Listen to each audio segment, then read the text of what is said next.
بسم اللہ الرحمن الرحیم۔ السلام علیکم۔ ایک دن حضور اکرم صلی اللہ علیہ وآلہ وسلم نے نماز عصر پڑھائی تو پہلا رکوع اتنا طویل فرمایا کہ گمان ہوا کہ شاید رکوع سے سر نہ اٹھائیں گے۔ پھر جب آپ صلی اللہ علیہ وآلہ وسلم نے رکوع سے سر اٹھایا اور نماز ادا فرما لینے کے بعد آپ صلی اللہ علیہ وآلہ وسلم نے اپنا روح انور محراب سے ایک جانب پھیر کر فرمایا کہ میرا بھائی اور چچا زاد علی بن ابو طالب کہاں ہے؟ حضرت علی رضی اللہ تعالیٰ عنہ نے آخری صفوں سے عرض کیا، لبیک میں حاضر ہوں یا رسول اللہ صلی اللہ علیہ وآلہ وسلم۔ تو آپ صلی اللہ علیہ وآلہ وسلم نے فرمایا، اے ابو الحسن میرے قریب آ جاؤ۔ چنانچہ حضرت علی رضی اللہ تعالیٰ عنہ آپ صلی اللہ علیہ وآلہ وسلم کے قریب آ کر بیٹھ گئے۔ آپ صلی اللہ علیہ وآلہ وسلم نے فرمایا، ابو الحسن کیا تم نے اگلی صف کے وہ فضائل نہیں سنے جو اللہ تبارک و تعالیٰ نے مجھے بیان فرمائے ہیں؟ عرض کیا، کیوں نہیں یا رسول اللہ صلی اللہ علیہ وآلہ وسلم۔ ارشاد فرمایا، پھر کس چیز نے تمہیں پہلی صف اور تکبیر اولیٰ سے دور کر دیا؟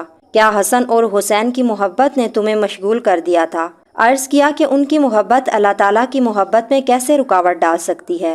آپ صلی اللہ علیہ وآلہ وسلم نے ارشاد فرمایا، پھر کس چیز نے تمہیں روکے رکھا؟ عرض کیا کہ جب حضرت بلال رضی اللہ تعالیٰ عنہ نے اذان دی تھی میں اس وقت مسجد ہی میں تھا اور 2 رکعتیں ادا کی تھیں۔ پھر جب حضرت بلال رضی اللہ تعالیٰ عنہ نے اقامت کہی تو میں آپ صلی اللہ علیہ وآلہ وسلم کے ساتھ تکبیر اولیٰ میں شامل تھا۔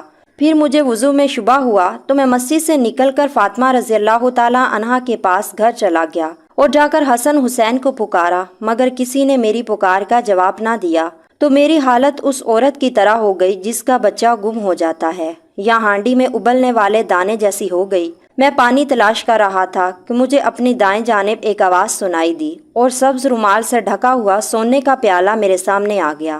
میں نے رومال ہٹایا تو اس میں دودھ سے زیادہ سفید، شہد سے زیادہ میٹھا اور مکھن سے زیادہ نرم پانی موجود تھا۔ میں نے نماز کے لیے وضو کیا، پھر رومال سے تری صاف کی اور پیالے کو ڈھانپ دیا۔ پھر میں نے پیچھے مڑ کر دیکھا تو مجھے کوئی نظر نہ آیا، نہ ہی مجھے یہ معلوم ہو سکا کہ پیالہ کس نے رکھا اور کس نے اٹھایا۔